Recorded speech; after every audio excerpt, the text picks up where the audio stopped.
Hello guys, welcome back to my channel. आणि मी आज पहिल्यांदा फर्स्ट टाईम सोलो ट्रॅव्हल केलं आहे. ही तुम्ही मागे जी ट्रेन बघताय ती मी आता जस्ट आनंद स्टेशनला आहे, गुजरातला आली आहे. मी मुंबईवरनं एकटीच ट्रॅव्हल करून आली आहे.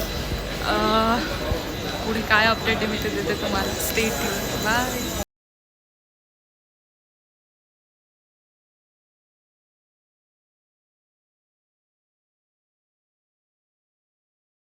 Hello guys, welcome back to my channel.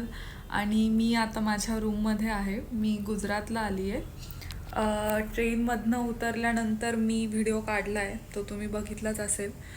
तर मुंबईला मी स्वराष्ट्र एक्सप्रेसने, जी सकाळी 9 वाजता दादरवरून असते, तिच्याने मी गुजरातला आली आहे. गुजरातला मी आनंद जंक्शन तिकडे आहे.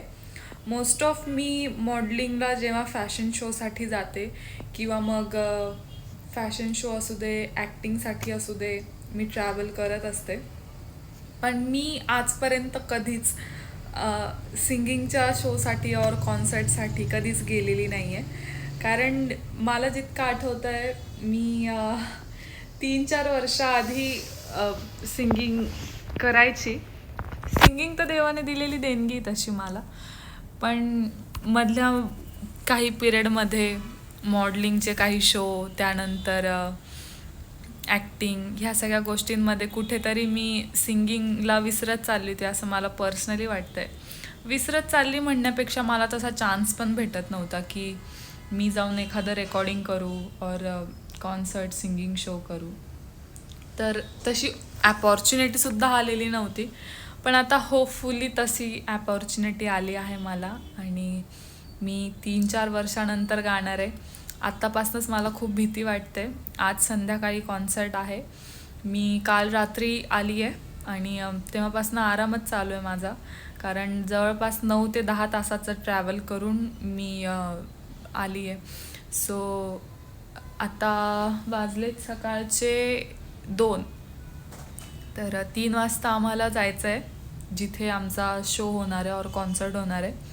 तिथे सगळं पहिले सेटअप लागेल, त्यानंतर माईक टेस्टिंग होईल, प्रॅक्टिस होईल, आणि मग त्याच्यानंतर 7 और 8ला समथिंग शो आपला स्टार्ट होईल. तर बोलायची गोष्ट अशी की असं बोललं तर नाही पाहिजे, बट तुम्ही माझी फॅमिलीच आहात, तर मी तुमच्यासोबत शेअर करूच शकते सगळं काही. तर असंच सहज मी जेव्हा घरातून निघाली तर मम्मी मला म्हणत होती की अरे बापरे, लोक काय म्हणतील, तू मॉडलिंग करत होती, ॲक्टिंग करत होती, आता परत गाण्यामध्ये आली.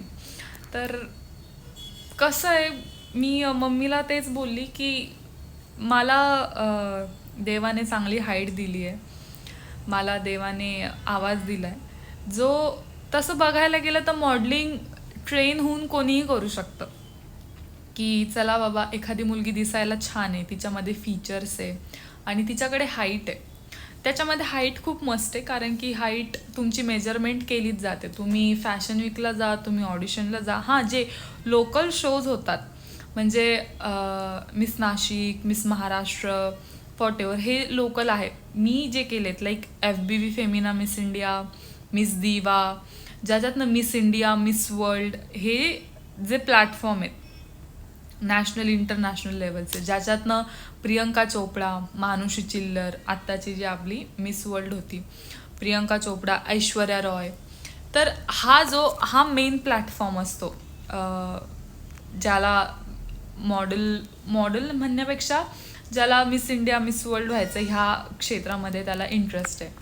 तर तिथे त्या ऑडिशन मी दिल्या आहेत. तिथे पण मी टॉप 10पर्यंत होती, जसं मी तुम्हाला सांगितलं आहे. आणि तिथे पहिली म्हणजे तुम्हाला फॉर्म भरायचा असतो ना, तर फॉर्म भरण्याआधी पहिले ते तुमची हाईट मेजर करता. तुमची हाईट मेजरमेंट होते, त्याच्यानंतर तुमची बॉडीसुद्धा मेजरमेंट केली जाते की तुम्ही त्या प्रत्येक क्रायटेरियामध्ये बसतायत का. त्यांची खूप मोठी लिस्ट असते की ह्या गोष्टी पाहिजे, ह्या गोष्टी नाही पाहिजे, तुम्ही सिंगल पाहिजे, तुम्ही मॅरिड नाही पाहिजे, तुमचं एज ग्रुप हा पाहिजे, कुठलंही स्किनवर इन्फेक्शन नाही पाहिजे, पूर्ण खूप खूप खूप साऱ्या गोष्टी असतात. तर ज्या लोकांचं फक्त म्हणणं असतं की मॉडलिंग खूप इझी आहे, फक्त चालायचंच असतं, तर असं काहीच नाही आहे. ते सिलेक्ट झाल्यानंतर लिटरली आम्हाला काही काही मुलींना सवय असते, पण प्रत्येकासाठी सुरुवात असते नवीन. कुठलीच मुलगी पैदा होऊन हिल घालून आलेली नसते और तिला सवय नसते.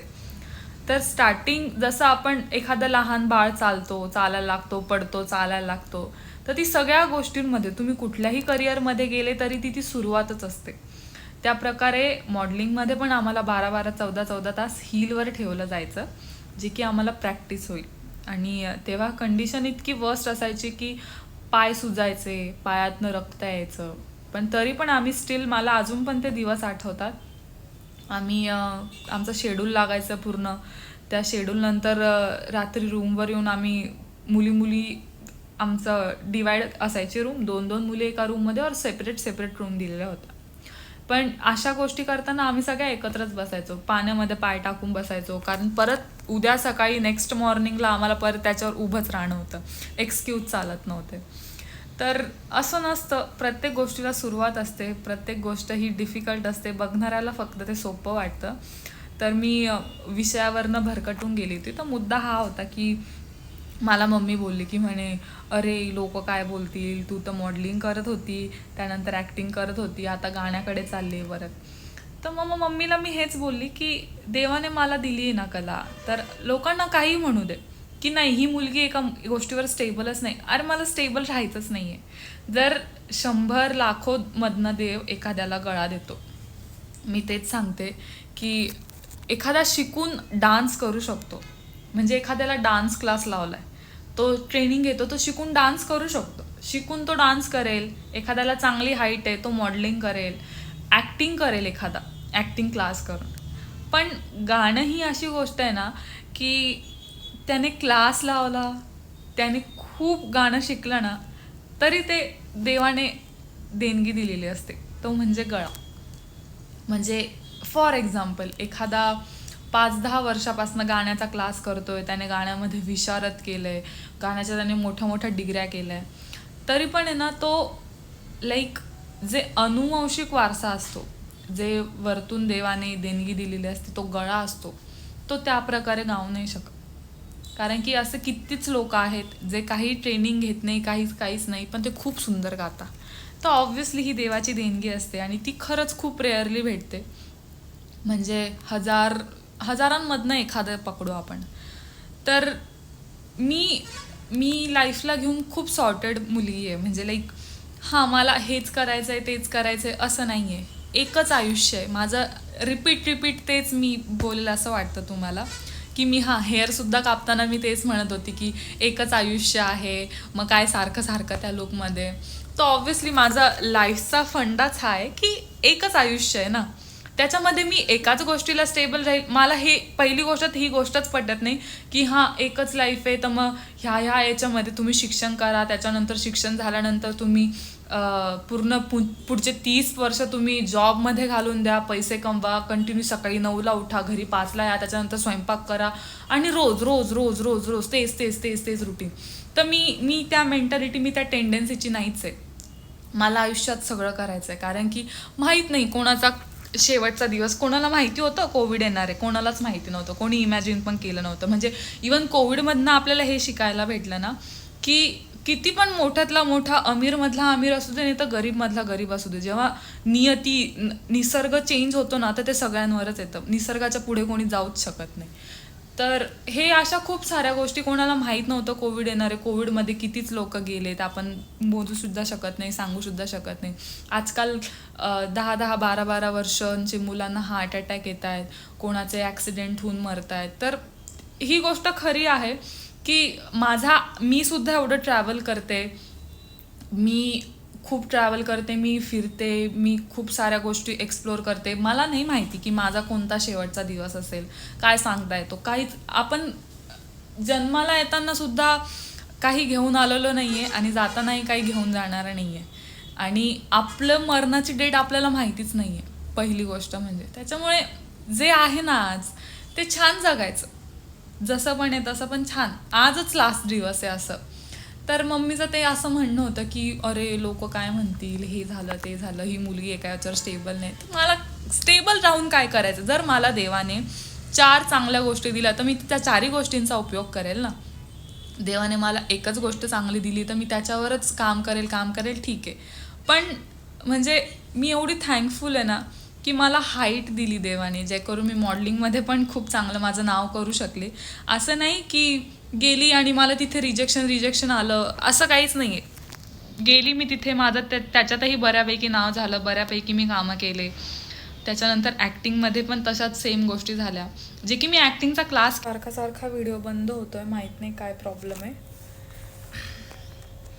तर हां, मला ॲक्टिंगचा सुद्धा येत नाही जितकं मला पर्सनली वाटतं ना. मी ॲक्टिंगचा क्लास केला आहे, नाही मी थिएटर केलं आहे. जे की ॲक्टिंगमध्ये ज्यांना जायचं आहे त्यांना चांगलंच माहिती की थिएटर करणं खूप गरजेचं आहे, किंवा ॲक्टिंगचे जे क्लासेस असतात ते पण करणं खूप गरजेचं आहे.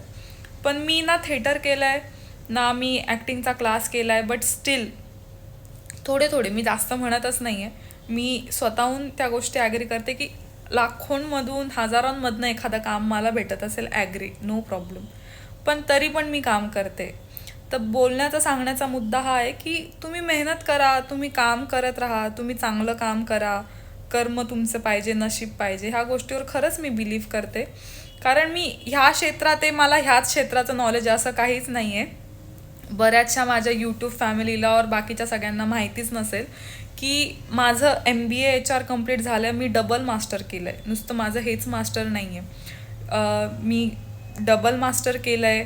डबल मास्टर ते पण माझं distinction first class pass out आहे. मी हवं तर रिझल्ट पण टाकेल, जे की माझा 2-3 दिवसाआधीच आला आहे. Distinction first class pass out आहे मी. आणि हे सगळं करताना माझे बरेचसे असे मित्र आहे की जे MPSC UPSC करतात. म्हणजे माझा जो फ्रेंड सर्कल आहे तो पूर्ण मिक्स आहे. काही ॲक्टिंगचे आहेत, काही सिंगिंगचे आहे, काही मॉडेलिंगचे आहे, काही MPSC UPSC करणार आहेत, तर काही बिझनेस करणार आहेत. तर असं पूर्ण सगळी मिक्स फॅमिली आहे. तर माझे ते पण खूप चांगले आहेत मित्र, MPSC UPSC करणारे. तर त्याच्यातनं मला अजून एक गोष्ट शिकायला अशी भेटली जी मला तुम्हाला सांगू वाटते. त्याच्यातले माझे खरंच 2 खूप चांगले मित्र, खूप जे एकदम अशा ज्या पण गोष्टी आहे सगळ्या मला शेअर करतात. त्याच्यात बऱ्याचशा गोष्टी अशा आहेत की काही मुलं ना जेन्युअनली 16 12 तास स्टडी करतात आणि खरंच करतात. मी बघितलं आहे. मी आता एवढ्यात पुण्याला गेली होती तर मी लिटरली बघितलं आहे की ते फक्त त्यांना बस अभ्यास, स्टडी, त्याच्याशिवाय दुसरं काहीच नाही. ते जेवण, खाणं, पिणं सगळं विसरून जातात आणि पूर्णपणे त्या गोष्टीला म्हणतात ना वाहून देणं, पूर्ण डेडिकेशन. पण बऱ्याचदा असं होतं की एखादा मुलगा एवढा स्टडी करत नाही, थोडासा स्टडी करतो आणि त्याचं होऊन जातं सिलेक्शन. आणि काही वेळेस हे खूप मेहनत करता, खूप स्टडी करता आणि त्यांचं होत नाही. तर हे मी पाहिलं आहे डोळ्यांनी. हे मी ह्या गोष्टी जेन्युअनली मी स्वतः डोळ्यांनी पाहिलं आहेत. तर त्यामुळे माझं नशीब, कर्म ह्याच्यावर खरंच खूप बिलीव आहे की तुम्ही खूप मेहनत करताय तरी पण काही होत नाही. तर हे काही गोष्टी असतात, नशीब असतं, कर्म असतात, त्याच्यामुळे असतात. तर माझं बस एवढंच म्हणणं आहे की देवाने तुम्हाला जर 2, 3, 4 कला दिल्या तर तुम्ही करत राहा. तुम्हाला कशाला एकावर स्टेबल राहायचं आहे? जर मी पूर्ण आयुष्यात फक्त मला एकच गोष्ट येते, मी त्याच्यावरच राहू, तेच करत राहू, तर काय अर्थच काय मग? कारण ठीक आहे, प्रत्येकाचे थॉट प्रोसेस वेगळी असते, प्रत्येक पर्सन वेगळा असतो. मी विचार करते तसा तुम्ही पण कराल असं नसतं, हे मला पण माहिती आहे. आणि मी अशा विचारांची की नाही, मला सगळ्या याच्यात परफेक्ट व्हायचं आहे. मला सिंगिंगमध्ये पण मोठं व्हायचं आहे, मला ॲक्टिंगमध्ये मोठं व्हायचं आहे, मला ॲज अ मॉडेल म्हणून मोठं व्हायचं आहे, मला शिक्षणात पण कमी नाही राहायचं आहे, माझ्याकडे डिग्री पण पाहिजे, मला सगळ्या गोष्टीमध्ये परफेक्ट व्हायचं आहे. म्हणजे कोणी म्हटलंच नाही पाहिजे की अरे ह्या मुलीला हे येतच नाही. इव्हन मला जर कोणी बोललं की तू आम्हाला स्वयंपाक करून दाखव, तर मी त्याला चमचमीत बनवून खाऊसुद्धा घालू शकते. छान स्वयंपाक बनवते मी, असं नाही की मला स्वयंपाक येत नाही वगैरे, नाही. तर मला प्रत्येक गोष्टीमध्ये परफेक्ट व्हायचं आहे की ही गोष्ट मला येत नाही, ती गोष्ट मला येत नाही, असं नाही पाहिजे मला. भले मी 2 महिने ह्याला देईल, 2 महिने त्याला देईल, 2 महिने ह्याला देईल, चालेल. लोक म्हणतील की ही मुलगी स्टेबल नाही, एक वेळेस ते चालेल मला. पण माझं लाईफ आहे, मला असं जगायला आवडतं आहे, दॅट्स इट. मला 2 वर्ष गाणं करायचं, मी 2 वर्ष गाणं करेल. मला 2 वर्ष ॲक्टिंग करायचं, मी 2 वर्ष ते करेल. मला काहीच नाही करायचं आहे, मला घरात बसून राहायचं आहे. काहीच प्रॉब्लेम नाही आहे. तुमचा कॉल येतो, तुमचं आयुष्य आहे. तुम्हाला ज्या प्रकारे छान जगता येईल तसं जगा. कारण की अगेन तेच, कधी कुठला लास्ट डे असेल नाही सांगता येत, खरंच नाही सांगतात. आणि आता तर इतक्या वर्स्ट झाल्यात गोष्टी. कोविड नंतर तर कुठले कुठले कुठले काय काय गोष्टी ऐकायला येत आहेत की आता तर नवीनच कुठला तरी व्हायरस येणार आहे, आता तर हेच येणार आहे, आता तर तेच येणार आहे, दुनियाच नष्ट होणार आहे. माहीत नाही, ती गोष्ट नंतरची आहे. त्याच्यात ते आपल्याला पडायचं नाही आहे. बट सांगायचं हेच की तुम्हाला जे आवडतं आहे ना ते तुम्ही करा. लोकांचा विचारच करू नका. लोक चांगलं केलं तरी बोलतात आणि वाईट केलं तरीही बोलतात. आणि ही रियालिटी आहे, ही खरंच रियालिटी आहे. तुम्ही खूप चांगलं केलं ना तरीसुद्धा नावं ठेवणार, आणि तुम्ही वाईट केलं ना तरी तर ठेवतातच. त्याच्यामुळे कोणीतरी काहीतरी बोलतंय आणि म्हणून आपण आपलं करिअर सोडून द्यायचं की नाही, मला तर लोक म्हणतील की ही पोरगी एकावर स्टेबलच नाही, 4 4 गोष्टी करते. प्रॉब्लेम काय आहे? उत्तर दिलं पाहिजे ना की हां, माझ्याकडे आहे ती कला, मी का नको करू? माझ्याकडे आहेत, मला देवाने हाईट दिली, मी मॉडेलिंग करेल. मला देवाने गळा दिलाय, मी गाणं म्हणेल. मला देवाने बुद्धी पण दिली म्हणून मी 2 2 डिग्र्या घेतल्या. जे की एवढं सगळं करून मुलं फक्त शिक्षण करतात, एकच डिग्री घेतात. प्लस त्याच एजमध्ये, माझं एज खूप आहे असं काहीच नाही आहे, स्टील 23चीच आहे मी. आणि आज माझ्याकडे डबल मास्टर आहे. डबल मास्टर असून ह्या बाकीच्या गोष्टी आहे. तर तुम्हाला जे आवडतं ना ते करा. बाकी कोण काय म्हणते काय नाही, नाही लक्ष द्यायचं. आवडतं आहे ना करायचं. नाही आहे स्टेबल, आवडतं आहे मला, मी गाणं म्हणेल. आवडतं आहे मला, मी नाचेल, मी गाणं म्हणेल, मी ॲक्टिंग करेल, मी सगळं कर. तर असं सगळं आहे. आज शो आहे, खूप बडबड झाली माझी. हा, भीती तर वाटते मला खूप, कारण की खूप वर्षानंतर गाणार आहे मी. मध्ये खरंच खूप गॅप पडला होता. जी माझी रिअल ब्युटी आहे, जे सिंगिंग, ती मी खरंच कुठेतरी मागे राहत होती. तसा मला चान्स पण भेटत नव्हता मागे राहण्यापेक्षा. आता भेटला आहे तर त्या चान्सचं सोनं करणं माझं काम आहे, जे मी खूप ट्राय करेल. लेट्स सी, बघूया काय होतं आहे. आता थोड्या वेळात मला रेडी व्हायचं आहे, तर मी तेव्हा अगेन तुम्हाला भेटते. Bye, take care.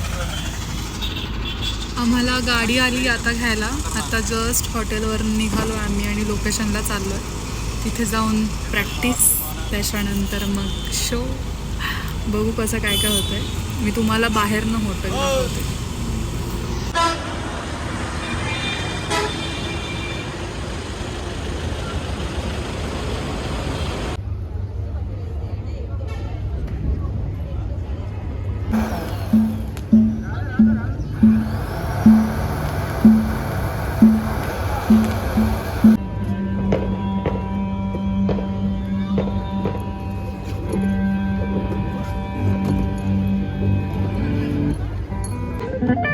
तर अशा प्रकारे इथे सगळं साऊंड चेकिंग चालू आहे.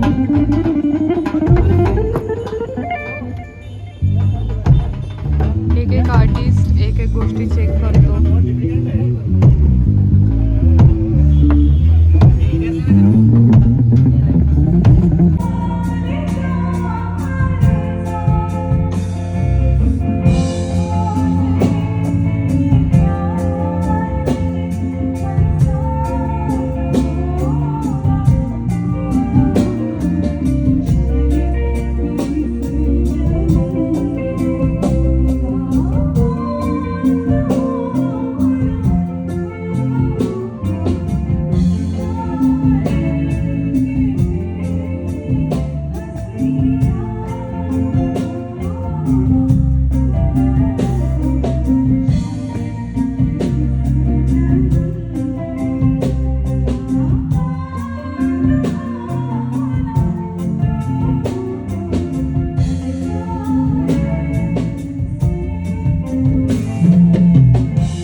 तर अशा प्रकारे आता मी निघाली आहे.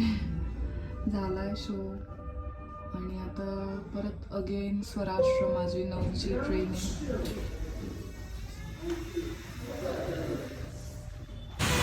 मी आहे आता हॉटेलच्या बाहेर.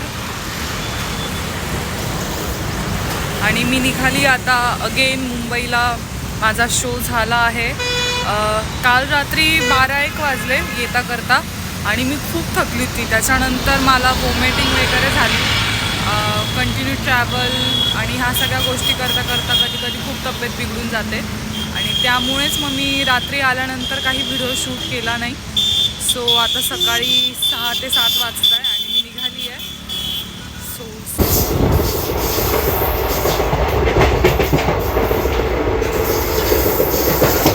लाईफमध्ये पहिल्यांदा सोलो ट्रॅव्हल करते. मला खूप मजा येते.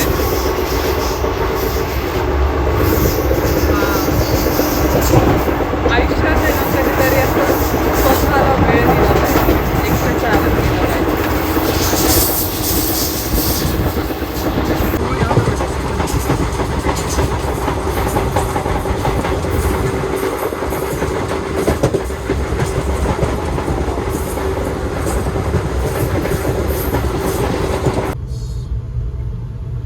on BBC.